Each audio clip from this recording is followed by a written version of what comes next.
স্বাধীনতার 50 বছর এগিয়েছে বাংলাদেশ। পৃথিবীর বুকে বিস্ময় আমার ছোট্ট বাংলাদেশ। মুক্তিযোদ্ধা, রাজনীতিবিদ, বুদ্ধিজীবী তাদের পাশাপাশি অগ্রযাত্রায় সবচেয়ে বলিষ্ঠ অবদান এদেশের সাধারণ মানুষের, আমজনতার। আর তাই গণমানুষের কথা বলতেই আমাদের আয়োজন আমজনতা। দর্শক, যমুনা টেলিভিশনের কোনো রাজনৈতিক পরিচয় নেই, কোনো বিশেষ দলের প্রতি কোনো দুর্বলতা কিংবা দায়বদ্ধতা নেই। হ্যাঁ, আমাদের দায়বদ্ধতা আছে দেশের কোটি কোটি মানুষের প্রতি, মুক্তিযুদ্ধ মুক্তিযোদ্ধাদের প্রতি। তাদের সামনে সত্যকে সত্য আর মিথ্যাকে মিথ্যা হিসেবে তুলে ধরাই আমাদের প্রধান কাজ। কোনো দল কিংবা রাজনীতিবিদকে আঘাত করা আমাদের লক্ষ্য নয়। আমাদের লক্ষ্য নিজেদের ভুলগুলো নিজেরা মিলে খুঁজে বের করা, এগিয়ে যাবার লক্ষ্যে বলবো আগামী সুন্দর বাংলাদেশ নিয়ে আমাদের সবার ভাবনার কথা। আর পুরো সময় আপনাদের সাথে আছে আমি রোকসানা আঞ্জুমান নিকুল। দর্শক, আমাদের আমজনতার আজকের বিষয় নির্বাচনে ফিরল বিএনপি। আলোচনার জন্য আমাদের সাথে আছেন আব্দুল সালাম, আহ্বায়ক, ঢাকা মহানগর দক্ষিণ বিএনপি চেয়ারপারসনের উপদেষ্টা তিনি। তার কাছে আমি জানতে চাই, আব্দুল সালাম, বিএনপি কর্মীদের দলীয় নয় কিন্তু স্বতন্ত্র নির্বাচন করার মত দিয়ে কি পরোক্ষভাবে তাহলে বিএনপি নির্বাচনে গেল?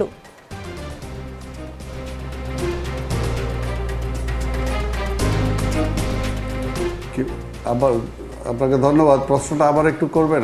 আমি যেটা বলতে চাচ্ছি, আজকে আপনাদের দলের মহাসচিব বলেছেন যে বিএনপি কর্মীরা চাইলে স্বতন্ত্র হিসেবে নির্বাচন করতে পারে। এই কথার মধ্য দিয়ে মানে দলীয় নয় কিন্তু স্বতন্ত্র নির্বাচন করার মত দিয়ে কি পরোক্ষভাবে আপনারা নির্বাচনে ফিরলেন কিনা?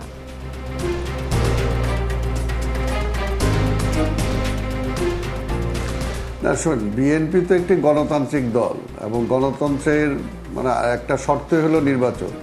আমরা তো বারবার বলেছি আমরা নির্বাচনের বিরুদ্ধে না, আমরা নির্বাচনে যেতে চাই, কিন্তু নির্বাচনের যে পরিবেশটা, সেই পরিবেশটা এই সরকার এখন পর্যন্ত রাখেনি।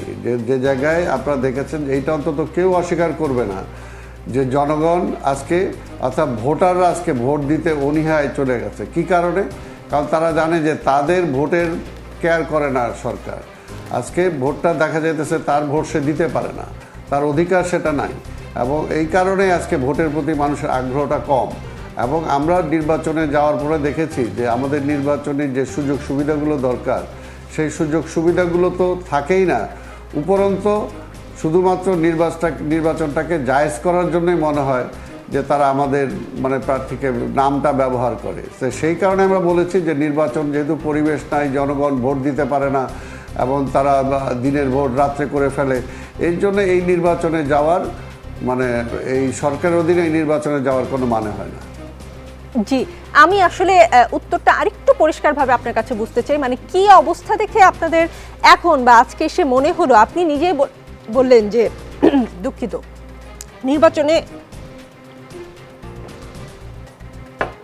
আপনি নিজেই বললেন যে নির্বাচনে যাওয়ার মতো কোনো পরিস্থিতি নেই, কিন্তু আজকে কি কারণে আপনাদের মনে হলো যে স্বতন্ত্র প্রার্থী হিসেবে নির্বাচনে যাওয়া যায়? এটা কি এই কারণে কিনা যে কেন্দ্রের সিদ্ধান্ত তৃণমূল নেতারা ঠিক শুনছেন না, তারা ঘোমটা পড়ে হলেও নির্বাচনে যোগ দিচ্ছেন?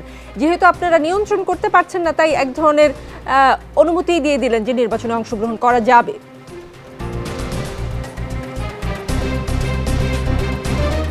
না, শোনেন, এই নির্বাচনে সরকার পরিবর্তনও হবে না বা কিছু হবে না, কিন্তু আজকে আমি জানি না, কারণ আমি মহাসচিবের সেই নিউজটা আমি দেখি নাই, কোন প্রসঙ্গে কিভাবে কি কারণে তিনি বলছেন, কাজে সেটার ব্যাপারে পুরো ব্যাখ্যা আমার কাছে নাই। কিন্তু আমাদের কথাটা হলো যে এই লোকাল নির্বাচনে কিছুই যায় আসে না, কিন্তু তারপরেও যেহেতু লোকাল নির্বাচনেও দেখা গেছে যে আজকে দেখেন বিএনপি মাঠে নাই, তারপর নির্বাচনী পরিবেশটা কী হয়েছে, আজকে কতজন খুন হয়েছে, এবং আওয়ামী লীগ প্রার্থীরা নিজেরাই কীভাবে মারামারি করতেছে। অর্থাৎ নির্বাচনের যে একটা পরিবেশ, সেই পরিবেশই তো নাই। এবং কোথাও দেখা যাচ্ছে যে আওয়ামী লীগের নেতারা বলেই দিচ্ছে, ঘোষণা দিয়ে দিচ্ছে যে এইখানে কেউ প্রার্থী হতে পারবে না, অর্থাৎ তার দেয়া প্রার্থী ছাড়া অন্য কেউ প্রার্থী হতে পারবে না। এইগুলো তো আজকে নির্বাচনের নামে একটা আব্দুল সালাম, প্রশ্নটা সেই জায়গায় আমার, যে আপনি যেই পরিস্থিতির কথা বলছেন, এতদিন আপনারা নির্বাচনে অংশগ্রহণ করেননি, এবং আপনার আরেকটি কথা থেকে আমার প্রশ্ন আসলো, আপনি বিএনপি চেয়ারপারসনের উপদেষ্টা, আপনি বলছেন যে দলের মহাসচিব কোন পরিস্থিতিতে নির্বাচনের জন্য গ্রিন সিগন্যাল দিয়েছে আপনি জানেন না, কিন্তু কথাটা কিন্তু বেশ মানে অন্তত আমরা যারা গণমাধ্যম কর্মী বা জনগণের জন্য কিন্তু একটা বার্তা যে বিএনপিকে আসলেই নির্বাচনে ফিরল কিনা। তার মানে কি দলের মধ্যে যে নির্বাচন গণতন্ত্র নেই বলে আওয়ামী লীগ সবসময় অভিযোগ করে, সেটাই কি সত্য? আপনাদের দলের এত বড় সিদ্ধান্ত আপনি জানেন না, তাহলে বিষয়টা কি দাঁড়ালো? তিনি বলেই দিয়েছেন যে স্বতন্ত্রভাবে নির্বাচন করতে চাইলে বিএনপির কোনো বাধা থাকবে না।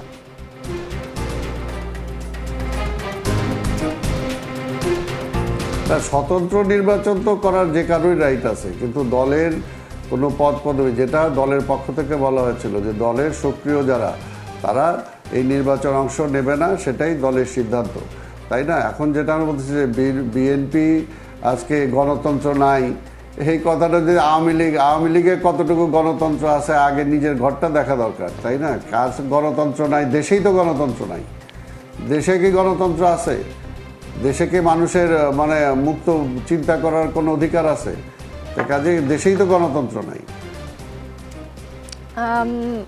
আমি পরবর্তীতে আসবো আপনার কাছে, আমার আরেকটু পরিষ্কার হবার বিষয় আছে এটার মধ্যে।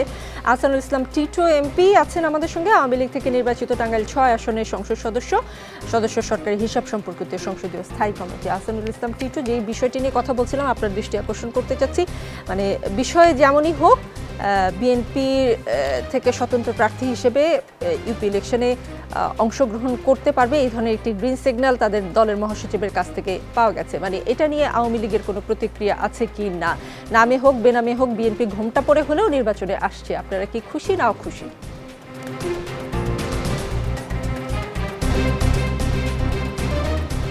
ধন্যবাদ আপনাকে।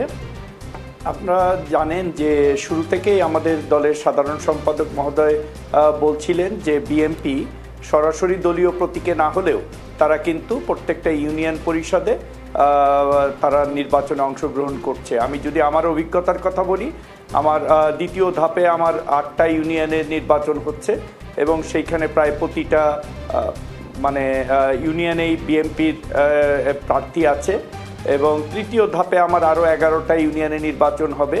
আজকে সেখানে মনোনয়নপত্র দাখিল শেষ হলো এবং 66 জন, 11টা ইউনিয়নে 66 জন চেয়ারম্যান পদপ্রার্থী দাখিল করেছেন, তার মধ্যে প্রত্যেকটাই বিএনপির একজন প্রার্থী অন্তত আছেন। সো মানে আমরা যেটা বলতে চাই সেটা হলো যে ওনারা ধানের শীষের প্রতীকে সরাসরি নির্বাচনে অংশগ্রহণ না করে এই যে মানুষকে বিভ্রান্ত করছেন সেটা কিন্তু আমরা আগেও বলেছি, এবং ওনারা সরাসরি গণতন্ত্রের চর্চা না করে মানুষকে ভোটের সুযোগ না দিয়ে একদিকে বলতেছেন যে ওনারা এটা বর্জন করতেছেন, আবার বলতেছেন অংশগ্রহণ করতেছেন। একইভাবে যদি আমরা দেখি 2018 সালের নির্বাচনের পরে ওনারা সংসদ মানেন না, আবার ওনারা সংসদে ওনাদের প্রতিনিধি পাঠালেন, এমনকি একজন মহিলা প্রতিনিধিও ওনারা পাঠালেন। সো ওনাদের এই রাজনীতিগুলি আসলে স্বচ্ছ কোনো রাজনীতির চর্চা না, নেতৃত্বহীনতার জন্য এই কারণগুলি ঘটছে। আপনি কিছুক্ষণ আগে জিজ্ঞেস করলেন যে কেন উনি জানেন না, আসলে ওনাদের দলের নেতৃত্ব নাই, সমন্বয় নাই এবং জনগণের সাথে কোনো সম্পর্কও নাই। আমাদের সঙ্গে সোহরাব হাসান আছেন, যুগ্ম সম্পাদক তিনি প্রথম আলোর। তার কাছ থেকে একটু জানতে বুঝতে চাই যে দলীয় প্রতীকে বিএনপি স্থানীয় সরকার নির্বাচনে অংশ না নিলেও স্বতন্ত্রভাবে নির্বাচন করার বিষয়ে বাধা না দেবার কথা বলে পরোক্ষভাবে কি আসলে নির্বাচনে গেল কিনা বিএনপি? মানে এটা কি নতুন কোনো কৌশল নাকি বাস্তবতা?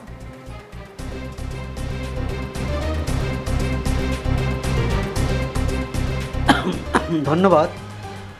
আমাদের এখানে নির্বাচন বর্জন এবং নির্বাচন করা বা নির্বাচনী বিতর্ক এটি যেন পিছু ছাড়ছে না। এটি এরশাদ আমল থেকেই আমরা যদি তার আগের কথা বাদও দিই, স্থানীয় সরকার নির্বাচনে এই বর্জনের প্রবণতা কিন্তু অনেক আগে থেকে। নির্বাচন বর্জন করে কখন? যখন নির্বাচন নিয়ে প্রশ্ন দেখা দেয়, নির্বাচনে জনগণের রায় প্রতিফলন ঘটবে না বলে মানুষের মধ্যে সন্দেহ দেখা দেয়, তখনই এটা হয়। যেটা বিএনপি আমলে আওয়ামী লীগ সন্দেহ করেছে, আওয়ামী লীগ আমলে এখন বিএনপি সন্দেহ করছে। কিন্তু নির্বাচনে একটি সুষ্ঠু পরিবেশ, সেটি প্রশাসন, আইনশৃঙ্খলা রক্ষাকারী বাহিনী এবং সর্বোপরি নির্বাচন কমিশনেরই প্রধান দায়িত্ব যে নির্বাচনটি কিভাবে হবে। নির্বাচনটি কিন্তু আওয়ামী লীগ বিএনপির বিতর্কটা বড় নয়, বা আওয়ামী লীগ বা অন্য কোনো দলের বিতর্কও বড় নয়। নির্বাচনের মুখ্য ভূমিকা পালন করে জনগণ। সেই জনগণ ভোট দিতে পারছে কিনা, পেরেছে কিনা অতীতে, ভবিষ্যতে পারবে কিনা, এই প্রশ্নই সামনে এসেছে। আপনি মহাসচিবের যে বক্তব্য বললেন ইউনিয়ন পরিষদ নির্বাচন সম্পর্কে, কিন্তু ইউনিয়ন পরিষদ নির্বাচনেই কিন্তু এখন একমাত্র বিতর্ক নয় বা প্রধান বিতর্ক নয়। প্রধান বিতর্ক হচ্ছে আগামী নির্বাচনটি কিভাবে হবে। একই দিনে অনলাইনে দেখলাম আমরা যে বিএনপির স্থায়ী কমিটির সদস্য আমির খসরু মাহমুদ চৌধুরী কিন্তু বলেছেন যে আওয়ামী লীগের অধীনে কোনো নির্বাচন নয়, এমনকি তাদের সঙ্গে আলোচনাও নয়। তাহলে যখন বিএনপির এই অবস্থা, এই কঠোর অবস্থার কথা আমরা জানি, আবার মহাসচিব যদি স্থানীয় সরকার, বিশেষ করে ইউপি নির্বাচন সম্পর্কে যারা বিদ্রোহী প্রার্থী হয়েছে এবং বিদ্রোহী প্রার্থী দলের সিদ্ধান্ত না মেনে নির্বাচন করা, তো সেটি আওয়ামী লীগেরও কিন্তু অনেক প্রার্থী, এবং আমরা দেখেছি শত শত প্রার্থী যে আওয়ামী লীগের সিদ্ধান্ত না মেনে তারা বিদ্রোহী প্রার্থী হয়েছে। এখন এটি একটা হচ্ছে যে বিএনপি নির্বাচনে যাচ্ছে না বা অর্জন করছে, সেখানে দলের কোনো নেতা বা কর্মী নির্বাচনে যাওয়াটা সেটি দলের সিদ্ধান্তের সাথে অবশ্যই সিদ্ধান্তের পরিপন্থী। সেখানে দল কি সিদ্ধান্ত নেয় সেটি বিষয়। কিন্তু আওয়ামী লীগ যে নির্বাচন করছে বা আওয়ামী লীগের যে নির্বাচন ক্ষমতাসীন দল বিশেষ করে, তারা সারা দেশে কিন্তু মনোনয়ন দিয়েছে, আবার অনেক জায়গায় কিন্তু মনোনয়ন দিতেও পারেনি। তারা বলেছে এবং কিছু কিছু উন্মুক্ত রেখেছে।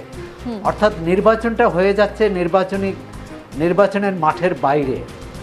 অর্থাৎ নির্বাচন হওয়ার কথা ভোটের বাক্সে মানুষ ভোট দিবে, যে প্রার্থী জয়ী হবে, যে প্রার্থী বেশি ভোট পাবেন তিনি জয়ী হবে। কিন্তু আগে থেকেই সিদ্ধান্ত নেওয়া হচ্ছে কে ভোট দিতে পারবে, কে পারবে না, কে কেন্দ্রে যেতে পারবে না। একজন আওয়ামী লীগ নেতা বললেন যে যারা নৌকায় ভোট না দিবেন তারা যাতে কেন্দ্রে না আসে বা তাদের কেন্দ্রে আসতে দেওয়া হবে না। এখন নির্বাচনী পরিবেশ যদি এরকম হয়, তাহলে বিএনপি কেন? আমি তো মনে করি যে আওয়ামী লীগের সৎ প্রার্থীদের জন্যই নির্বাচন করা কঠিন।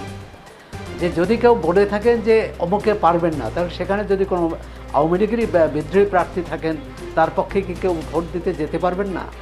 মানে এই ধরনের বক্তব্য, এই ধরনের হুমকি, এটি কিন্তু নির্বাচনী পরিবেশকে শুধু ব্যাহত করে না, নির্বাচনকে চরম নৈরাজ্যের মধ্যে ঠেলে দেয়।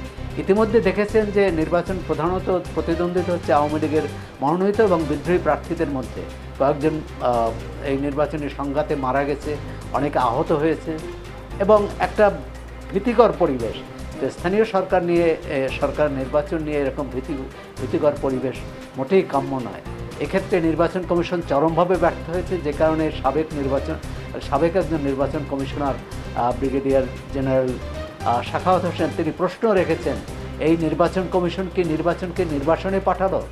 তাহলে যে নির্বাচন কমিশন নির্বাচনে পাঠায়, সেই নির্বাচন নিয়ে আমরা বিতর্ক করছি যে কোন দল কোন প্রার্থীর অংশ নিল কি নিল না। কিন্তু আমাদের বিতর্কের বিষয় হওয়া উচিত মানুষের আপনি গলদ দেখছেন, বেশ কিছু জায়গায় আপনি গলদ দেখছেন। আপনি একটা প্রসঙ্গের উত্থাপন করলেন, সেটা আমি একটু আব্দুস সালামের কাছ থেকে একটু শুনে নিতে চাই। জনাব আব্দুস সালাম, আজকে আপনাদের মহাসচিব আরেকটা কথা বলেছেন যে স্থানীয় সরকার নির্বাচন দলীয় মার্কা দিয়ে করলে গ্রামীণ সমাজ পুরোপুরি বিভক্ত হয়ে যায়, এবং বিএনপি স্থানীয় সরকার নির্বাচন দলীয় মার্কা দিয়ে না করার পক্ষে। যদি তাই হয়, তাহলে আপনারা তো 2016 সালে দলীয় প্রতীকে স্থানীয় সরকার নির্বাচনে অংশ নিয়েছিলেন, হঠাৎ তাহলে এরকম কথা কেন আসলো?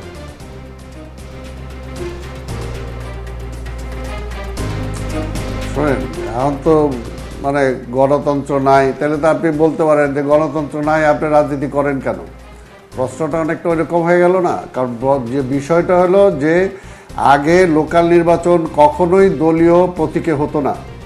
এই সরকার শুধুমাত্র তার মানে সব কিছুকে দলীয়করণ করার কারণেই, দলীয়করণ জন্য সেই লোকাল নির্বাচনগুলোকেও দলীয় প্রতীকের আন্ডারে তারা নিয়ে আসছে। আমরা সেই সময় সেটা বিরোধিতা করেছিলাম।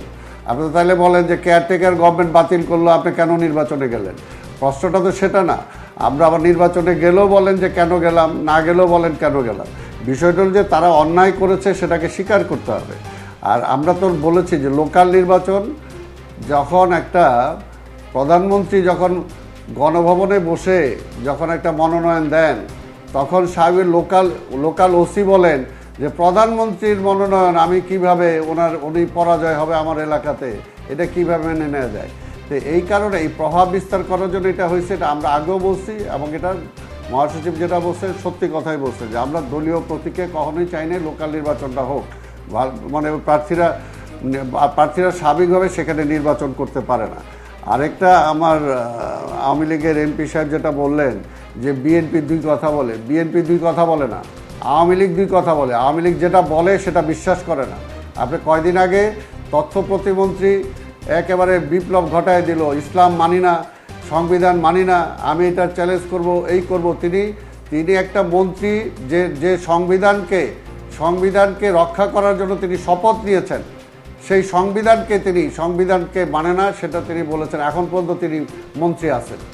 এবং তারপরে আরও যেটা দেখেন, আরও বিতর্কিত ব্যাপার, তার 2-3 দিন পরেই আওয়ামী লীগের সিনিয়র নেতারা 2-3 জন স্পষ্ট যেটা বলছেন যে না, ইসলাম সংবিধানে আছে, এটা অবশ্যই সংবিধান মানে না, এই কথা কি এই ব্যাপারে বলেছিলেন? আওয়ামী লীগ এই কোনো কথা নতুন সম্ভবত চিন্তা বলেননি, করছে না। বলেছিলেন যে এই 72 অর্থাৎ সংবিধানে ফিরে যেতে চান। অবশ্যই সংবিধান বলছেন মানেননি, উনি। এই কথাটি বোধহয় না সম্ভবত না, আপনি কি বলেন,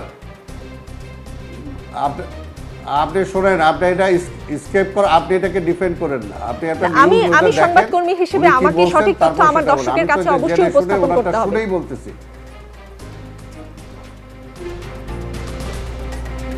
না, এটা আপনি যেটা বলছেন, এটা আপনি তাকে ডিফেন্ড করলেন, আপনি সৎ উত্তরটা দেননি। আমি যেটা বলতেছি, আমি সেটা জেনে শুনেই বলতেছি। আমি তো বলতেছি, তার মানে কি আমি ভুল বলতেছি? আমি জেনে শুনে বলতেছি, ওনারটা শোনার পরে আমি বলতেছি। উনি বলছে যে আমি ইসলাম মানি না, এই পরিষ্কার কথা তিনি বলছেন, পরিষ্কার বলছেন। এবং বলছেন এটার জন্য সংসদে যা হয় সেটার জন্য আমি সেটা করাতে করুক। উনি না বলতে, উনি না মানতেই পারে, কিন্তু যখন একটা সংবিধানকে রক্ষা করার জন্য তিনি শপথ নিয়েছেন একটা মন্ত্রী হিসাবে, সেই মন্ত্রী হিসাবে সেটা বলার পরে তিনি এখনও কিভাবে সেখানে মন্ত্রী থাকেন, এটা হলো আমার প্রশ্ন। তারপরে সেটাকে তো যখন আওয়ামী লীগের নীতি নির্ধারকরা তার 2-3 দিন পরেই সেটাকে বললেন, আবার তারা বললেন পরিষ্কারভাবে যে না, মানে সংবিধানে ইসলাম ধর্ম আছে, সেটা থাকবে, আওয়ামী লীগ এ ব্যাপারে কোনো চিন্তা করছে না। তার মানেটা কি? এটা কন্ট্রাডিক্ট হলো না? এর জন্যই বললাম যে বিএনপি সেটা করে না, করে আওয়ামী লীগ। অর্থাৎ তারা মুখে, তাহলে যদি এত কিছু তারা সংশোধন করলো, তারা বলে 72-এর সংবিধানে ফিরে যাবে, তাহলে তারা সেটা সংশোধন করে না কেন? মুখে বলে তারা একটা, আমরা মানে ধর্মীয় বিশ্বাস করি না, আবার ওইটাতে যায়, কিন্তু সংবিধানে যেটা আছে সেটাকে তারা সেভাবেই রেখে দেয়। তো এত সংবিধান সংশোধন করছে, সেটা তো তারা করে নাই। এই জন্য বিএনপি যেটা বলে, অর্থাৎ আওয়ামী লীগ যেটা বলে সেটা করে না, লোকের স্বাস্থ্য রাজনীতির জন্যই তারা সেই সমস্ত কথা বলে। আব্দুল সালাম, আমরা সম্ভবত ছিলাম যে দলীয় মার্কা নিয়ে নির্বাচন করলে গ্রামীণ সমাজ পুরোপুরি বিভক্ত হয়ে যায়, সেই প্রসঙ্গে আমি একটু আহসানুল ইসলাম টিটু এমপির কাছে এই প্রসঙ্গে একটু জানতে চাই। আহসানুল ইসলাম টিটু, দলীয় প্রতীকে কিছুটা সমস্যা থাকলে চলমান ইউনিয়ন পরিষদ নির্বাচনে আওয়ামী লীগ দলীয় প্রতীকেই অংশ নেবে বলে আপনার দলের সাধারণ সম্পাদক জানিয়েছেন। মানে তিনি বলেছেন যে দলীয় প্রতীকে ইউনিয়ন পরিষদ পর্যন্ত নির্বাচনের সিদ্ধান্ত নেওয়া হয়েছে, এই সিদ্ধান্ত যখন থেকে নিয়েছি বাস্তবায়ন করে যাচ্ছি, আমরা নির্বাচনের প্রতীক দিয়ে আবার সামনে নির্বাচনগুলো ওপেন করে দিব, এটা সত্য নয়। এটা যদি তাই হয়, তাহলে শরীয়তপুর ও মাদারীপুর জেলার 88টি ইউনিয়ন পরিষদে ক্ষমতাসীন দল আওয়ামী লীগ প্রার্থিতা উন্মুক্ত করে দিয়েছে, কাউকে দলীয় প্রতীক দেয়নি। দলীয় প্রতীকের অধীনে হওয়া স্থানীয় সরকার নির্বাচনে এই 88টি ইউনিয়ন পরিষদ দলীয় প্রতীক দেওয়া হলো না কেন, যেখানে অন্য ইউনিয়ন পরিষদগুলোতে দলীয় প্রতীক বরাদ্দ করলো আপনার দল?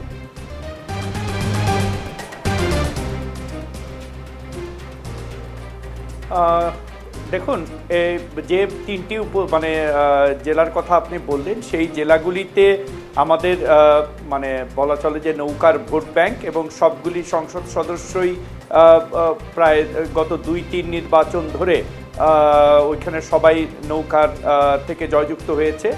এবং দল হাইকমান্ড মনে করেছে যে ওইখানে বিরোধী দল যেহেতু ধানের শীষের প্রতীকে নির্বাচন করতেছে না এবং এলাকাটা নৌকার জন্য সকলেই নৌকার সমর্থক, তাই সেটা মানে যে ওনারা মনে করেছেন যে এটা উন্মুক্ত করে রাখা দরকার, সেই জন্য হয়তো উন্মুক্ত করেছেন। আমি কেন্দ্রীয় নেতা না, যেটা ব্যাখ্যা দিয়েছেন এটাই মানে আমাদের কাছে গ্রহণযোগ্য বলে মনে হয়েছে।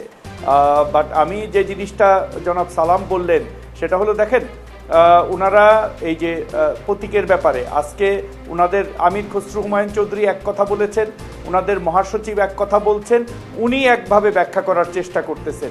এই যে দলের মধ্যে সমন্বয়হীনতা, এটা মানুষকে কিন্তু কনফিউজড করে ফেলবে, এবং আমরা কখনোই চাই না যে জনগণ কোনো কনফিউশনে থাকুক। আমরা যখন বলেছি দলীয় প্রতীকে, আমাদের পার্শ্ববর্তী দেশ ভারতে আপনি যদি দেখেন যে পশ্চিম বাংলায়ও কিন্তু তৃণমূল পর্যায়েও কিন্তু প্রতীক আছে, দলীয় প্রতীক আছে। আপনি ইউএসএতে দেখেন সেইখানেও লোকাল পর্যায়ে একই অবস্থা, ইউকেতেও একই অবস্থা। সো বিভিন্ন দেশের যে প্র্যাকটিসটা, সেই প্র্যাকটিসটা ফলো করেই আমরা আমাদের ইউনিয়ন পরিষদ পর্যন্ত নৌকার প্রতীকে নির্বাচনের সিদ্ধান্ত দল নিয়েছে এবং সঠিকভাবেই নিয়েছে।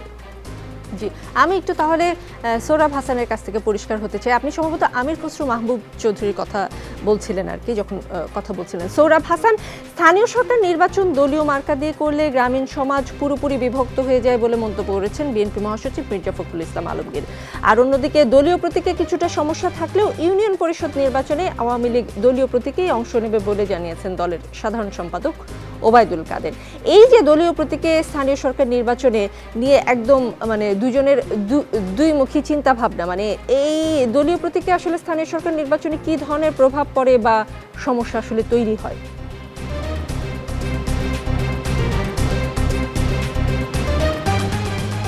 ধন্যবাদ। প্রথমত হচ্ছে দলীয় প্রতীকে নির্বাচন হওয়া না হওয়া এটা কিন্তু প্রধান সমস্যা নয়। সমস্যা হচ্ছে নির্বাচনটি ঠিকমতো হচ্ছে কিনা।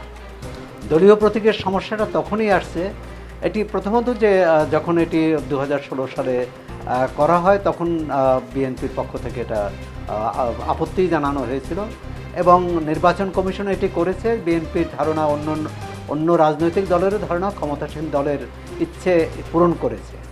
আচ্ছা, ইচ্ছে পূরণ করলো, কিন্তু নির্বাচনটি সুষ্ঠু হওয়া আর ক্ষেত্রে যে দলীয় প্রতীক যদি সহায়ক হতো যে নির্বাচনটি সুষ্ঠু হওয়া এবং ঐক্যবদ্ধ থাকা দল, তাহলে কিন্তু এই সমস্যাটি এতটা প্রকট হতো না। সমস্যাটি প্রকট হলো এই কারণেই, দলীয় প্রতীক দেওয়ার কারণে আওয়ামী লীগের ভেতরেই কিন্তু এই সংঘাত সংঘর্ষ বেড়ে গেল এবং এই যে মাননীয় সাংসদ যে জেলাগুলোর কথা বললেন যে সেখানে আওয়ামী লীগ প্রাধান্য, সারা দেশেই তো আওয়ামী লীগের প্রাধান্য আছে এবং সাংসদরা যদি এরকম সিদ্ধান্ত নিতে পারে যে এখানে নৌকা দেওয়া হবে না, তাহলে সাংসদরা যদি অন্য জায়গায় সিদ্ধান্ত নেওয়া হয় যেখানে দ্বিতীয় প্রার্থীও দেওয়া হবে না, মানে এবং অনেক জায়গায় কিন্তু আছে, অনেক জায়গায় কিন্তু আমরা দেখেছি মন্ত্রীর প্রভাবে, সাংসদের প্রভাবে সেখানে একক প্রার্থী, তাহলে তো নির্বাচন হলো না। নির্বাচনের যে নীতিমালা, নির্বাচনের যে শর্ত, পূর্ব শর্ত, সেগুলো মানা হচ্ছে না। সেগুলো মানানোর ক্ষেত্রে যে নির্বাচন কমিশনের দায়িত্ব, তারা সেটি পালন করেনি, রাজনৈতিক দলগুলোও করেনি। আজকে দেখুন আওয়ামী লীগ ক্ষমতায় আছে বলে দলীয় প্রতীকে নির্বাচনে তারা বাহবা দিচ্ছে, তারা এর সুবিধাও নিচ্ছে, কিন্তু তারা যখন বিরোধী দলে থাকবে তারা কিন্তু এই দলীয় প্রতীকে নির্বাচনের বিরোধিতা করবে, আজকে যেমন বিএনপি করেছে। কিন্তু এই নির্বাচন নিয়ে এই যে তর্ক বিতর্ক, এই যে পক্ষ বিপক্ষ, এটা হওয়া উচিত না। এটা হওয়া উচিত নির্বাচনে প্রার্থী হবে, প্রতিদ্বন্দ্বী প্রার্থী তার সমর্থন টানার চেষ্টা করবে, তার কর্মসূচি কী, তার দলের কর্মসূচি, নীতি আদর্শ কী, সেটা বলবে, অন্য পক্ষও বলবে, সেই বলার পরিবেশটাও থাকতে হবে। এখন যদি দেখে যে ধরুন বিএনপি এখানে প্রতিদ্বন্দ্বিতায় নেই, আওয়ামী লীগ এবং আওয়ামী লীগের মনোনীত প্রার্থী এবং বিদ্রোহী প্রার্থী, তাহলে এমন যদি হয় যে বিদ্রোহী প্রার্থীকে প্রচার করতে দেওয়া হলো না, বিদ্রোহী প্রার্থীকে মাঠে নামতে দেওয়া হলো না, তাহলে কি নির্বাচন হলো? অথবা মনোনীত প্রার্থীকে এমনভাবে কোণঠাসা করলো যে অন্য সব বিদ্রোহী প্রার্থী যে তার বিরুদ্ধে তিনি যাতে মাঠে না নামতে পারে, কোথাও কোথাও তাও কিন্তু হয়েছে। এমনকি নির্বাচনী প্রক্রিয়ার এই যে মনোনয়ন প্রক্রিয়াটা ঠিক হচ্ছে কিনা, অনেক জায়গায় তো দেখা গেছে যে যাকে কেন্দ্র থেকে মনোনীত করেছে তিনি 3 নম্বর 4র্থ নম্বরেও তার অবস্থান, কিন্তু বিদ্রোহী প্রার্থীরা জয়ী হয়েছেন। তাহলে এই মনোনয়ন প্রক্রিয়ার মধ্যেও কিন্তু গলদ আছে। এখন এত গলদ নিয়ে কোনো নির্বাচন হতে পারে না। আমি এ কারণেই বলছি যে নির্বাচনের ক্ষেত্রে একটা রাজনৈতিক ঐকমত্য থাকবে, সেটি দলীয় নীতি আদর্শ ধরে রেখেও, যে আমরা সবাই নির্বাচনের জনগণের রায়, জনগণ যাকে রায় দেবে, জনগণ যাকে জয়ী করবে, আর সেই জয়ী হবে, জয়ী হতে দেওয়া হবে। পশ্চিমবঙ্গের উদাহরণ নির্বাচনে যখন আমজনতার শক্তিটাই জয়ী বলে পরিচিত হবে, মানে স্বীকৃতি পাবে, সেটাকে আপনি বলছেন কার্যকর নির্বাচন। সোহরাব হাসান, আরও কথা হবে বাকি অতিথিদের সঙ্গেও। একটা বিরতি নিয়ে ফিরে আসছি আমজনতায়।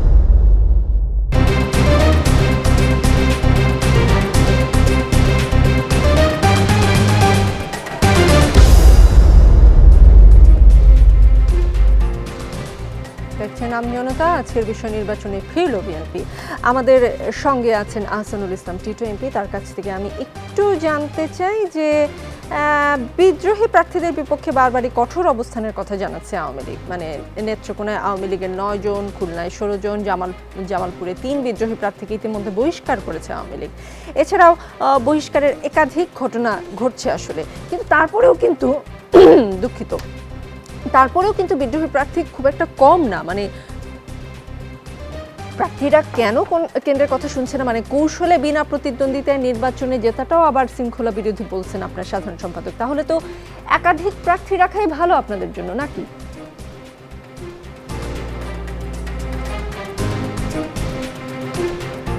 ধন্যবাদ আপনাকে। আসলে যে প্রশ্নটা আপনি করেছেন যে বাংলাদেশ আওয়ামী লীগ একটা মানে অত্যন্ত প্রাচীন এবং বৃহত্তম রাজনৈতিক দল। তৃণমূল পর্যায়ে আমাদের প্রচুর নেতা কর্মী আছে যাদের যোগ্যতা আছে, এবং এক একটা ইউনিয়ন পরিষদে আমাদের একাধিক যোগ্য প্রার্থী আছে, এবং আমাদের যখন তৃণমূল থেকে আমরা মতামত দেই ন্যূনতম 3 জন যোগ্য প্রার্থীর নাম কিন্তু আমরা কেন্দ্রে পাঠাই। সো অনেক সময় দেখা যায় যে মানে আমরা যে মাপকাঠিতে বা মানদণ্ডতে যাচাই বাছাই করি, প্রার্থী 2 বা 3-এ যারা থাকেন তারাও মনে করেন যে তারা যদি ভোটের সুযোগ পায় তাহলে হয়তো তারা একের চেয়ে ভালো করবে। সো এই দৃষ্টিভঙ্গি থেকেই আসলে আমাদের যারা মানে দলের শৃঙ্খলা ভঙ্গ করে স্বতন্ত্র প্রার্থী হয়, এবং অনেকে আবার এমন আছেন যে হয়তো বয়সের কারণে এটাই হয়তো তার শেষ নির্বাচন। সো অনেক দিন দল করেছেন, দলের কাছে প্রত্যাশা করেছেন, মনোনয়ন পাননি, কিছুটা অভিমান থেকেও তারা দাঁড়ায়। সো আমরা এখানে 3টা জিনিস বিবেচ্য। এক, দলের শৃঙ্খলা রাখার জন্য যারা দলের কথা শুনলো না তাদের বিরুদ্ধে ব্যবস্থা নেওয়া। যদি আপনি আগের ইগুলা দেখেন, অনেক জায়গায় কিন্তু আমরা যখন দেখি যে আসলে সে মানে বিক্ষুব্ধ হয়ে বা হয়েছে, পরবর্তীতে কিন্তু আমরা অনেক সময় ক্ষমাও করে দেই। তো এইটা হলো একটা। আর দ্বিতীয় যে জিনিসটা সেটা হলো যে আমরা তো চাই যে দলের মধ্যে একক প্রার্থী থাকুক, কিন্তু নির্বাচনটা অবশ্যই প্রতিদ্বন্দ্বিতামূলক হোক, এটা আমাদের প্রত্যাশা। গণতন্ত্রের চর্চায় মানুষ যাকে ভোট দিবে সে নির্বাচিত হবে। তো দলের পক্ষে আমি একজনকে মনোনয়ন দিলেও সে তো অন্যান্য যারা স্বতন্ত্র প্রার্থী আছে তাদের সাথে, বা অন্যান্য দলের যারা প্রার্থী আছে, এখানে জাতীয় পার্টি আছে, জাসদ আছে, এখানে আমারও এখানে দেখলাম যে হাত পাখা মার্কা ইসলামিক একটা ফ্রন্টের প্রার্থীও আছে। সো এইসব জায়গায় তারা যেহেতু প্রার্থী দিচ্ছে তাদের সাথে প্রতিদ্বন্দ্বিতা করে জিতবে। সো আপনি জানেন যে বাংলাদেশ আওয়ামী লীগ একটি গণতান্ত্রিক দল, এবং সেই 48 সালের শুরুর পরের থেকে বাংলাদেশ আওয়ামী লীগ জনগণের ভোটে বিশ্বাস করে এবং বারবার জনগণের ভোটে নির্বাচিত হয়ে ক্ষমতায় গেছে। সো আমাদের জনগণের প্রতি আস্থা আছে যে আমাদের দলীয় প্রতীক যারা পাবে বা দলের যারা মানে মনোনীত হবে তাদের দিকেই ভোটের পাল্লাটা একটু বেশি ভারী হবে। জি, আমি একটু আব্দুল সালাম সাহেবের কাছে যেতে চাই, এবং তার কাছে আমি একটু জানতে চাই, এই যে ধরেন দলীয়ভাবে নির্বাচনে অংশগ্রহণ না করে স্বতন্ত্র প্রার্থী হতে উৎসাহ দেওয়া হয়েছে, আজকের কথায় আপনাদের মহাসচিবের কথায় তাই মনে হয়। মানে এতে আসলে বিএনপির কি লাভটা হবে? মানে আওয়ামী লীগের নিজেদের কোন দলের ফাঁক ফোকর দিয়ে জিতে আসার সম্ভাবনা কাজে লাগাতে চাচ্ছে বিএনপি, নাকি অন্য কিছু? মানে এই গ্রিন সিগন্যালটা দিলে আসলে বিএনপির কি ধরনের লাভ হতে পারে বলে আপনি মনে করেন?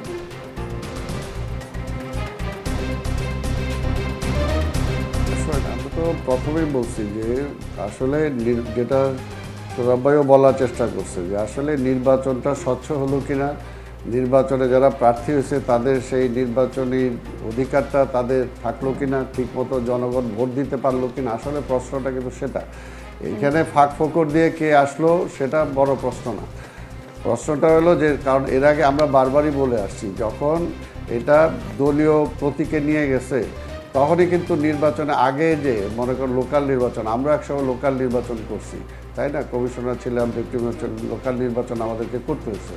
লোকাল নির্বাচনে বিভিন্ন রাজনৈতিক দলের মানে ছাড়া, প্রার্থী ছাড়াও কিন্তু লোকালি অনেক প্রার্থী হয় যারা হয়তো একটা কলেজের সাথে জড়িত, একটা ক্লাবের সাথে জড়িত, কোনো রাজনীতির সাথে জড়িত না, এই ধরনের লোকগুলোও কিন্তু সেই নির্বাচনগুলোতে প্রার্থী হয়। কিন্তু এই দলীয় প্রতীকে নেয়ার পরে সেই ধরনের লোকগুলো কিন্তু আজকে লোকাল নির্বাচনে আসা তাদের পথটা বন্ধ হয়ে গেছে। এই যে এইটা হলো একটা। আর আরেকটা হলো যে দলীয় মনে করে যে এখন যেটা হচ্ছে, কারণ এখন যেটা হইতেছে যে অর্থাৎ সে নৌকা পাইলেই, প্রতীকটা পাইলেই সে মনে করে সে হয়ে গেল, নির্বাচিত হয়ে গেল। এইটার জন্য মানে সব দিকেই প্রবলেম, তাই না? তারা যেরকম তাদের দলের মধ্যেও যেটা দেখেন যে সেটা পাওয়ার জন্য যেরকম, আবার পাশাপাশি আজকে না পাওয়ার পরও যেরকম, আমরা বলতেছি যে এই নির্বাচনটা আগের মতো যদি হতো দলীয় প্রতীক ছাড়া, তাহলে জনগণের অংশগ্রহণটা বেশি থাকতো এবং সেখানে ভালো প্রার্থীগুলো নির্বাচিত হয়ে আসতে পারতো। এখন দলীয় প্রতীকের কারণে সেটা পারে না। আর লোকাল প্রশাসন জাতীয় নির্বাচনে যেমনিভাবে আওয়ামী লীগের প্রার্থীকে জেতানোর জন্য যতটুকু ভূমিকা রাখে, এইখানেও ঠিক ততটুকু ভূমিকা রাখার তার জন্য চেষ্টা করে। আর এমপি সাহেব যে একটা উদাহরণ দিছে গণতন্ত্রের জন্য, মানে আমাদের ইউকের কথা বললেন, আমেরিকার কথা বললেন, আসলে ওইখানকার রাজনীতির গণতন্ত্রের চর্চা আর আমাদের এখানে গণতন্ত্রের চর্চা তো এক না। কাজে ওইটা মিলে ওইটাকে উদাহরণ দিলে সেটা ঠিক হবে না। ইউকে তো লিখিত কনস্টিটিউশনই নাই, কিন্তু তাই বলে তো সেখানে তারা যেভাবে তারা সব কিছু মেনে আসে, কোথাও তো সেটা ব্রেক করে না। কিন্তু আমাদের এখানে তো লিখিত সংবিধান থাকার পরেও আমরা সেই সংবিধানটাকে আমরা কি পুরোপুরি মানি? সেটা কি সেইভাবে হচ্ছে? তো এই কারণেই আজকে সবচেয়ে বিষয়টা যেটা হলো যে এই লোকাল নির্বাচন নিয়ে আমাদের ততটুকু নাই। আমাদের প্রশ্নটা হলো যে লোকাল নির্বাচনটা লোকাল ইসের কাছে ছেড়ে দেন, আগের জায়গায় ফিরে আসেন, দলীয় প্রতীকটা ফিরে আনেন, এবং আমাদের এটা হলো যে নির্বাচন কমিশন বা নির্বাচন যে সিস্টেম, সেটা যাতে আজকে আগামী জাতীয় সংসদের নির্বাচন যাতে নিরপেক্ষভাবে মানুষ ভোট দিতে পারে, সেটার জন্য একটা নিরপেক্ষ সরকার দরকার। এবং সেটা তার মানে আপনি বলছেন আব্দুল সালাম যে স্থানীয় নির্বাচনগুলো প্রতীক ছাড়া হলে আরো বেশি কার্যকর হতো। আহসানুল ইসলাম টিটু এমপির কাছে আমি একটা বিষয় জানতে চাই, এই যে নোয়াখালীর চৌমুহনীতে সাম্প্রদায়িক হামলার সময় স্থানীয় আওয়ামী লীগ নীরব ভূমিকা পালন করেছে বলে জানিয়েছেন আওয়ামী লীগের সাধারণ সম্পাদক ওবায়দুল কাদের। মানে এমন ঘটনায় ক্ষমতাসীন দলের ব্যর্থতা আছে বলেও তিনি স্বীকার করেছেন আজকে। তো আওয়ামী লীগ কি তবে সাম্প্রদায়িক সহিংসতা প্রতিরোধের রাজনৈতিক দায় স্বীকার করে নিল কিনা?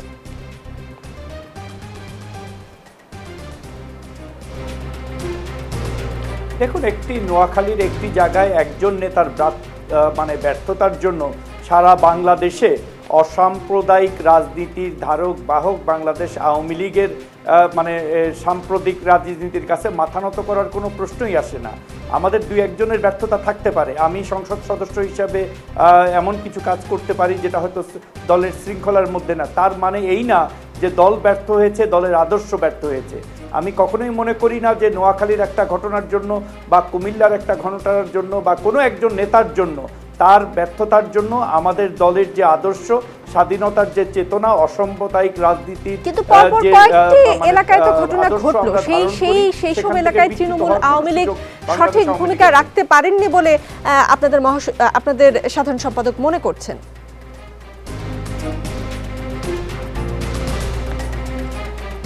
না, একমত। আমি তো আপনার সাথে দ্বিমত করছি না। বা সাধারণ সম্পাদকের দুই একটা জায়গায় আমার সাংগঠনিক দুর্বলতা থাকতে পারে এবং দুই একটা জায়গায় আমার দলীয় আদর্শ এবং ব্যক্তিগত আদর্শের সাথে সমন্বয় নাও থাকতে পারে। তো তার মানে না এই যে দল থেকে আমরা অসাম্প্রদায়িক রাজনীতি থেকে আমরা সরে এসেছি। তো এই জায়গায় আমার ব্যক্তিগত ব্যর্থতা হতে পারে। আবার সার্থকতাও আছে। আমরা টাঙ্গাইলে প্রায় 1000-এর উপরে পূজা করেছি। আমার নিজের কনস্টিটিউয়েন্সিতে দুটো উপজেলা, নাগরপুর এবং দেলদুয়ারে 250-এর উপরে পূজা হয়েছে। সেখানে একটা জায়গায়ও কোনো সহিংসতা হয় নাই। আবার শুক্রবারের নামাজেও কোনো বিশৃঙ্খলা হয় নাই। ধর্মীয় সম্প্রীতির মধ্যে চলছে। যদি কোনো সমস্যা না হয় সেটা তো আসলে উদাহরণ হতে পারে না। এটাই তো নরমাল সিচুয়েশন হওয়ার কথা ছিল। যেটা ঠিকঠাক মতন হয়েছে সেটা তো আসলে উদাহরণ নয় আমাদের কাছে। তার মানে কি এতদিন সমালোচকরা যে সমালোচনা করে আসছিল যে আওয়ামী লীগ চাইলে আরো সরব ভূমিকা রাখতে পারতো এই ঘটনায়, মানে সেটি কি আপনারা স্বীকার করে নিলেন কিনা?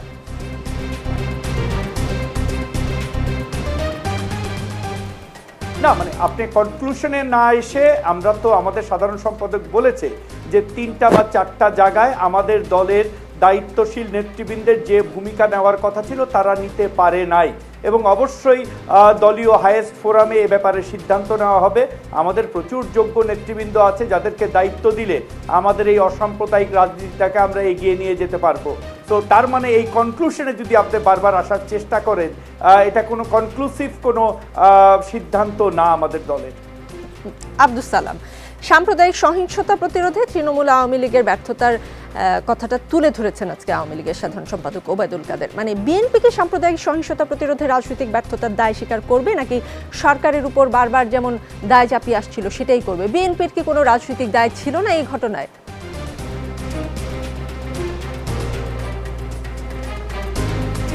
না, দেখেন, এখানে সরকার যেহেতু আছে, সরকারের দায়টাই বেশি।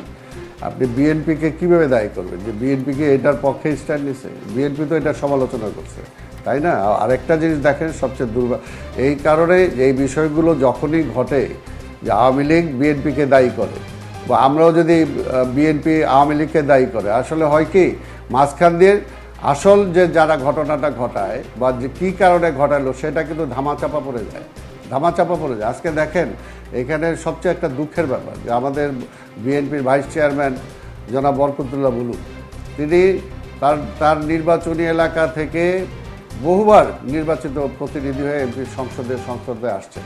তিনি বাংলাদেশ সরকারের মন্ত্রী ছিলেন, উপদেষ্টা ছিলেন। আজকে স্বাভাবিকভাবে তার এলাকায় ন্যাচারালি ওইখানে হিন্দু বলেন, মুসলিম বলেন, সকল সম্প্রদায়ের লোকজনই আছে, এবং সেগুলো আপনি যে বলেন যে বিএনপির দায়, তাহলে বিএনপি তো বরকতুল্লাহ ভুলু তার এলাকায় চেষ্টা করছে যাতে সম্প্রীতিটা কীভাবে রক্ষা করা যায়, সেটার জন্য আজকে বরকতুল্লাহ ভুলুর নামে মামলা হয়েছে। আজকে দেখেন, সেই বিএনপি করে বলে সেখানে কামাখ্যা নামে একজন হিন্দু ভদ্রলোক আছেন, এবং সে কেন বিএনপি করে সেই কথা তার বিরুদ্ধে আজকে মন্দির ভাঙার মামলা দেওয়া হয়েছে। অর্থাৎ এইগুলো করে হয় কি, তাহলে হয় কি আসল যে ঘটনাটা এটা কিন্তু পার পেয়ে যায়। আমি বলবো যে এটা আজকে আমি বিএনপি হিসাবে বলবো না, আমি একজন সাধারণ নাগরিক হিসাবে, দেশের একজন মুক্তিযোদ্ধা হিসাবে আমি বলবো যে আসলে এই বিষয়গুলো কখনো দলীয় ভিত্তিতে চিন্তা করা উচিত না, এবং এর জন্যই এই কিছু কিছু বিষয় আছে যে আমাদের জাতীয় ঐক্যমত্য থাকা দরকার। যে আসলে এই ঘটনাটা আমার শুধু আজকে আওয়ামী লীগ ক্ষতিগ্রস্ত হবে সেটা না, আজকে দেশ কিন্তু ক্ষতিগ্রস্ত হবে যদি আজকে এই সমস্ত ঘটনা এইভাবে হয়। আমরা কি দেশটাকে সেদিকে ঠেলে দেবো? একটা সচেতন রাজনৈতিক কর্মী হিসাবে অন্তত আমি তো সেটা মনে করি না। তাই কাজে এই বাংলাদেশে দেখেন, আমরা গর্বের সাথে বলতে পারি আমাদের প্রতিবেশী রাষ্ট্রে কী হয়েছে না হয়েছে সেটা আমরা জানি না, কিন্তু বাংলাদেশে কিন্তু আমাদের মধ্যে ধর্মীয় যে একটা সমঝোতা, এটা কিন্তু সব সময় আমরা সেই ছোট সময় থেকে পাকিস্তান আমল থেকে আমরা দেখে আসছি। একদম সত্যি। বাংলাদেশে কখনো সাধারণ মানুষও কিন্তু এটাকে অ্যালাউ করে না, কখনোই করে না, বরঞ্চ সামাজিকভাবেই কিন্তু এটার একটা প্রতিরোধ গড়ে ওঠে। তো কাজে এইটা আজকে কী কারণে ঘটলো, কেন ঘটলো, এইটার বেনিফিট কারা নিচ্ছে, আমরা কি দেশীয়ভাবে কি আমরা বেনিফিট পাচ্ছি না অন্য জায়গায় কেউ বেনিফিটের জন্য আমাদেরকে এটা করে দিতেছে, এই বিষয়গুলো আমার মনে হয় সরকারে যারা আছেন তাদের এই বিষয়গুলো, আমি একটা কথা বললাম বিরোধী দলের থাকতে, আর সরকারের দলের একটা দায়িত্বশীল একটা কথা বললো, দুইটার কথা কিন্তু এক না।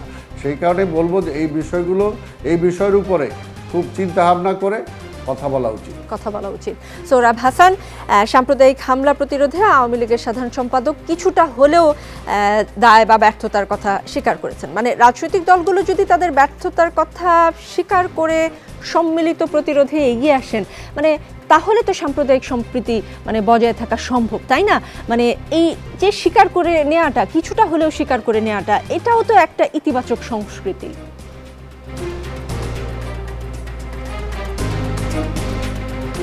ধন্যবাদ আপনাকে। হ্যাঁ, ব্যর্থতা স্বীকার করে নেওয়া, দায় স্বীকার করে নেওয়ার মধ্যে একটি ইতিবাচক দিক আছে, কিন্তু বারবার যদি সেই ব্যর্থতার ঘটনা ঘটতে থাকে, দায় স্বীকারের ঘটনা ঘটতে থাকে, তাহলে কিন্তু সেটা আর ইতিবাচক থাকে না। সাম্প্রদায়িক সহিংসতা অর্থাৎ সংখ্যালঘুদের উপর যে সহিংসতার ঘটনা ঘটেছে, সেখানে শুধু ক্ষমতাসীন আওয়ামী লীগ নয়, শুধু বিএনপিও নয়, আমি তো মনে করি এদেশের প্রতিটি সংখ্যালঘু সম্প্রদায়ের বাইরে যে মানুষগুলো আছে, অর্থাৎ সংখ্যাগুরু সম্প্রদায়ের মানুষের প্রতিটি নাগরিকের দায় যে তারা সংখ্যালঘুদের নিরাপত্তা দিতে পারেনি, তারা মন্দিরের নিরাপত্তা দিতে পারেনি, তারা পূজা মণ্ডপের নিরাপত্তা দিতে পারেনি, তারা এমনকি প্রাণহানির ঘটনা ঘটেছে, তারা তাদের বাড়িঘরের নিরাপত্তা দিতে পারেনি। আমি মনে করি এই দেশের একজন নাগরিক হিসেবে এই দায় আমারও, কারণ আমি যাই এখন বলি না কেন, যত দায় স্বীকার করি না কেন, আমরা তাদের নিরাপত্তা দিতে পারিনি। এই নিরাপত্তাহীনতা দূর করার উপায় কি? দূর করার উপায় যেটি দুজনেই বললেন, আওয়ামী লীগের নেতা বললেন, বিএনপির নেতা বললেন, খুবই আমি এটিকে বরং ইতিবাচক মনে করি। যদি এই পাল্টাপাল্টি অভিযোগ এবং অভিযোগের বিপরীতে পাল্টা অভিযোগ আসে এবং অভিযুক্ত করি আমরা একে অপরকে, তাহলে প্রকৃত যারা সন্ত্রাসী, প্রকৃত যারা দুর্বৃত্ত, তারা পার পেয়ে যায়। সেটি যাতে না পেয়ে যায়, আমরা তো সহিংসতার পরেই আমরা দেখলাম যে আওয়ামী লীগ বিএনপিকে দায়ী করছে, বিএনপি আওয়ামী লীগকে দায়ী করেছে, সরকার বিএনপিকে অন্য দলকে দায়ী করেছে। এই দায়ী মানে এই দোষারোপের সংস্কৃতি থেকে বেরিয়ে আসতে হবে এবং আমরা সবাই সব ক্ষেত্রে সংবিধানের দোহাই দেই, কিন্তু সংবিধানকে আমরা সবসময় নিজের পক্ষে ব্যবহার করার চেষ্টা করি। সালাম ভাই বললেন যে একজন প্রতিমন্ত্রী, তথ্য প্রতিমন্ত্রী, সে অষ্টম সংশোধনীর বিরুদ্ধে কথা বলে বা অষ্টম সংশোধনী মানি না বলে, রাষ্ট্রধর্ম মানি না বলে সংবিধান অমান্য করেছেন। কিন্তু তার নিশ্চয়ই মনে আছেন যে এরশাদ আমলে যখন এই সংশোধনী হয়, অষ্টম সংশোধনী, তখন আওয়ামী লীগ, বিএনপি, এমনকি জামাত ইসলামও এর বিরোধিতা করেছিল যে এটি কোনো ধর্মীয় কারণে করা হয়নি, এটি এরশাদ তার ক্ষমতা পাকাপোক্ত করতে, ক্ষমতা দীর্ঘস্থায়ী করার জন্য করেছে, অর্থাৎ হীন রাজনৈতিক উদ্দেশ্যে করেছে। সেটিকেই যদি আজকে আমরা সংবিধানের দোহাই দেই, তাহলে কিন্তু আমরা অতীতের যে আমরা কি বলেছি, কি করেছি, তার থেকে মানে সরে আসি। অর্থাৎ একটি রাষ্ট্রে প্রতিটি নাগরিকের অধিকার রক্ষা করা হচ্ছে সেই রাষ্ট্রের দায়িত্ব, সেই সংবিধানের দায়িত্ব। সংবিধানে যদি, আমাদের সংবিধানে আছে যে ধর্ম, বর্ণ, গোত্র, জাতি নির্বিশেষে কোনো নাগরিকের প্রতি বৈষম্য করা যাবে না। অষ্টম সংশোধনীর ব্যাপারে প্রধান আপত্তি হলো সেখানে বৈষম্য করা হয়েছে। এটি যদি পঞ্চম সংশোধনীতেও যদি যেখানে আছে সেখানেও কিন্তু একই কথা প্রযোজ্য। এমনকি ৭২-এর সংবিধানেও, যে সংবিধানকে আমরা কি বলে অন্যতম শ্রেষ্ঠ সংবিধান বলি, সেখানেও বাঙালি ছাড়া অন্য কোনো জাতিসত্তার মানুষকে স্বীকার করা হয়নি। কিন্তু সংবিধানের দুর্বলতাগুলো দূর করা উচিত। আমি মনে করি প্রতিটি নাগরিক যাতে ভাবতে পারে তারা এদেশের স্বাধীন সত্তা নিয়ে, তার নিজস্ব পরিচয় নিয়ে বাঁচবে, পরিচয় নিয়ে থাকবে, নিরাপদ থাকবে। সেই নিরাপত্তা দেওয়ার দায়িত্ব সংখ্যাগুরু সম্প্রদায়ের, যে রাষ্ট্র যারা পরিচালনা করে তাদের, রাজনীতি যারা পরিচালনা করে তাদেরও। কারণ বিএনপি আজ ক্ষমতা নেই, বিএনপি ক্ষমতায় ছিল, তখনও সংখ্যালঘুর উপর নির্যাতন হয়েছে। আজকে অসাম্প্রদায়িক আওয়ামী লীগ ক্ষমতায়, আজকেও হচ্ছে। তাহলে সংখ্যালঘুরা যাবে কোথায়? সুতরাং সংখ্যালঘুদের শুধু দায় স্বীকার নয়, দায় বোধ থেকে প্রতিরোধ করতে হবে। সংখ্যালঘুদের উপর যে সহিংসতা হচ্ছে, যে অন্যায় হচ্ছে, সেটি যদি আইনগতভাবে হয়ে থাকে আইন সংশোধন করতে হবে। সেটি যারা তাদের উপর হামলা করেছে তাদের ধরতে হবে। সংখ্যালঘু সম্প্রদায়ের পক্ষ থেকে প্রধান আপত্তি বা প্রধান উদ্বেগ হচ্ছে যে বিচার হয় না। আজকে বিচার হবে কি না, যারা দায়িত্ব পালন করতে পেরেছে কি পেরেন না, প্রশাসন তার যথাযথ দায়িত্ব পালন করেছে কি না। এ কারণেই হাইকোর্ট কিন্তু বিচারিক তদন্তের কথা বলছে, অর্থাৎ প্রশাসনের তদন্তের উপর মানুষের আস্থা নেই, আদালতেরও আস্থা নেই। সুতরাং বিচারিক তদন্ত হয়ে এদের বিচারের মুখোমুখি দাঁড় করানো, শাস্তি দেয়াই হবে সরকারের দায়িত্ব। তাতেই সংখ্যালঘুরা অভয় পাবে, নিরাপত্তা বোধ করবে। না হলে নিরাপত্তাহীনতাই তাদের বসবাস করতে হবে। এবং এই দেশকে, এর দায়িত্ব সংখ্যাগুরুর উপরই পড়বে যে এই দেশকে আমরা তাদের দেশ বলে ভাবি না, আমরা শুধু ভাবি আমাদের দেশ। সুতরাং আমাদেরও তাদের, এবং আর আইনের শাসন সেটি শুধু সংখ্যাগুরু নয়, সেটি রাজনৈতিক ক্ষেত্রেও সরকারি দল, বিরোধী দল, একজন সবচেয়ে এই সমাজের প্রান্তিক নাগরিক যে, তারও ন্যায় বিচার পাওয়ার অধিকার আছে। অন্যায় চাপিয়ে দেওয়া বা অন্যায় করে কোনো কিছুই পার পাওয়া যাবে না। জি, আব্দুস সালাম, আওয়ামী লীগের সভাপতি প্রধানমন্ত্রী শেখ হাসিনা বলেছেন যে দলের নেতৃত্বের ঠিক নেই, সেই দলকে কেন ভোট দেবে জনগণ? রাজনীতি করতে হলে সাহস দেখাতে হবে, পালিয়ে থেকে বোমা মেরে, আগুন দিয়ে আর ডেমনস্ট্রেশন দিয়ে তো আন্দোলন হয় না। এই কথার কোনো জবাব আপনার কাছে আছে কিনা?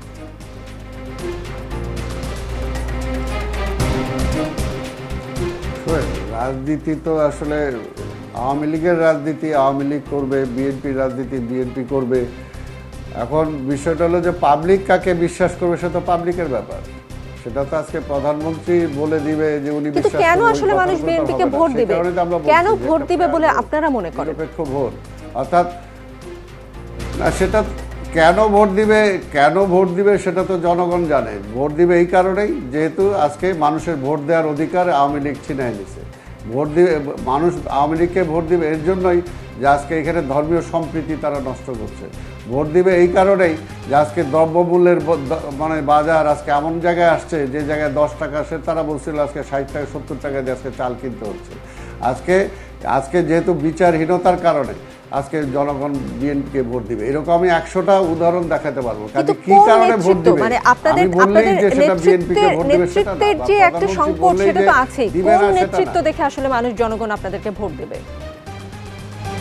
না নেতৃত্বের সংকট আমাদের কোনো নেতৃত্বের সংকট নাই, আমাদের কোনো নেতৃত্বের সংকট নাই। আমার নেতৃত্ব তো আমি ঠিক করব, আমার নেতৃত্বকে আওয়ামী লীগ ঠিক করবে? আর আমাদের নেতৃত্বের ব্যাপারে যদি আসে, যদি আস্থা না আসে জনগণের, সে জনগণ ভোট দিবে না। এর জন্যই তো আমরা বলতেছি যে ফেয়ার ভোট দেন, তারপরে দেখা যাবে যে জনগণ আস্থায় নিছে কিনা। এত কিছুর পরেও যদি জনগণ আওয়ামী লীগের উপর আস্থা রাখে তাহলে দেখা যাবে, সেটা ভোট হইলেই তো দেখা যাবে। রাজনীতি করার জন্য যে সাহস, রাজনীতি করতে হলে যে সাহস, সেই সাহস কি বিএনপির আছে? করবেন, তাই না? না সেই সাহসটা কি আপনি মনে করেন কখনোই অভাব ছিল না বিএনপির? আওয়ামী লীগের চেয়ে অনেক বেশি আছে। আর ওইগুলো যখন যদি ওইগুলো বিতর্ক নিয়ে আসি যে ফেয়ার নির্বাচন কয়টা হয়েছে বাংলাদেশে, কোন ফেয়ার নির্বাচনে কে ক্ষমতায় আসছে, ওইটা সময় নিয়ে আসেন, তাহলে আমরা আলোচনা করব। তাই কাজেই জনগণের উপরে ছেড়ে দেন, কাকে ভোট দিবে না দিবে সেটা প্রধানমন্ত্রী। সেই সাহস আপনি মনে করছেন যে আওয়ামী লীগের চেয়ে বিএনপিরই বেশি আছে? জি, আহসানুল ইসলাম টিটু এমপিকে, জি আহসানুল ইসলাম টিটু এমপির কাছে আমি একটু জানতে চাই, তৃতীয় ধাপে রাজশাহীর মোহনপুর উপজেলার ইউনিয়ন পরিষদ নির্বাচনে আওয়ামী লীগ সমর্থিত 6 নৌকা প্রার্থী মনোনয়নপত্র জমা দেওয়ার আগে অদ্ভুত একটা ঘটনা ঘটেছে। মানে স্থানীয় আওয়ামী লীগ থেকে গতকাল তাদের প্রত্যেককে শপথ বাক্য পাঠ করানো হয়েছে, কারণ নির্বাচনে জেতার পর চেয়ারম্যানরা নিজেদের নিয়ে ব্যস্ত হয়ে পড়েন, দলের নেতাকর্মীও মানুষের সাথেও নাকি সম্পর্ক রাখেন না। মানে কতটা নাজুক পরিস্থিতি তৈরি হলে এ ধরনের শপথ মানে পড়ানো হয়? জনপ্রতিনিধিরা তাহলে কি নিজেদের নিয়েই ব্যস্ত থাকেন? তাহলে আমজনতার কথা কে ভাববে?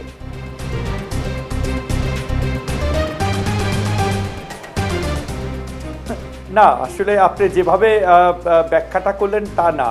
আমাদের যখন দল থেকে কাউকে আমরা মনোনয়ন দেই, আমি নিজের কথাই বলি যে আমি দলীয় প্রতীকে নির্বাচিত সংসদ সদস্য, বাট সংসদ সদস্য হওয়ার পরে কিন্তু মানে প্রত্যেকটা জনগণের প্রতি আমার কিছু দায়বদ্ধতা এবং দায়িত্ব আছে। শুধুমাত্র দলকে নিয়ে কিন্তু আমি চলি না। তো আমার দলের বাইরেও আপামর জনতার সাথে চলতে হয়, এবং অনেক সময় দলের নেতাকর্মীরা এটা মনে করতেই পারে যে আমি হয়তো দলের চেয়ে সকল সাধারণ জনগণকে আমি বেশি সময় দিচ্ছি বা দলীয় ফোরামকে আমি প্রায়োরিটি দিচ্ছি না। এটার সাথে কিন্তু ওই শপথ নেওয়ার জায়গাটা হলো এই জায়গায়। আপনি জানেন যে চেয়ারম্যানের দায়িত্বটা হলো সে লোকাল গভর্নমেন্টের একটা ইউনিয়ন পরিষদের প্রধান, তার বিচারিক দায়িত্ব আছে, বন্টনের দায়িত্ব আছে, চরিত্রের সার্টিফিকেট দেওয়া থেকে আরম্ভ করে বহুবিধ দায়িত্ব তার কিন্তু আছে। সময় দেখা যায় দায়িত্ব সে হয়তো দলীয় ফোরামে ওই সময়টা দিতে পারে না। নৌকা প্রতীকে কেউ নির্বাচিত হয়, অবশ্যই দলের নেতাকর্মীরা তার জন্য কাজ করেছে। মানে জনগণের যেমন প্রত্যাশা চেয়ারম্যানের প্রতি বা সংসদ সদস্যের প্রতি থাকে, সেই একইভাবে কিন্তু আমাদের ইয়েদেরও কিন্তু প্রত্যাশা থাকে, মানে দলীয় নেতাকর্মীদের। তো নেতাকর্মীরা এই জন্যই সবসময় হওয়ার পরে জনপ্রতিনিধিদের সাথে নেতাকর্মীর যেন সেই চেষ্টাটা। জি, আহসানুল ইসলাম টিটু, মনে হয় আপনার কথা আমরা বুঝতে পেরেছি। আমি সোহরাব হাসানের কাছ থেকে শেষ একটু বিষয়টা বুঝতে চাই। মানে এই যে রাজশাহীর মোহনপুর উপজেলার ইউনিয়ন পরিষদে নির্বাচনের আগেই তাদের মনোনয়নপত্র জমা দেওয়ার আগেই স্থানীয় আওয়ামী লীগ থেকে তাদেরকে শপথ বাক্য পড়ানো হলো এবং বলা হলো, এর ব্যাখ্যা হিসেবে বলা হলো যে দলীয় অনুষ্ঠানে তারা এতটাই ব্যস্ত হয়ে যান যে তারা দলীয় অনুষ্ঠানে পর্যন্ত অংশ নেন না। আসলে নির্বাচিত জনপ্রতিনিধি কি দলীয় লোকদের জন্য কাজ করতে আজ্ঞাবহ? মানে এই দলীয় শপথ পাঠ করানোটা আসলে কিভাবে আপনি দেখছেন?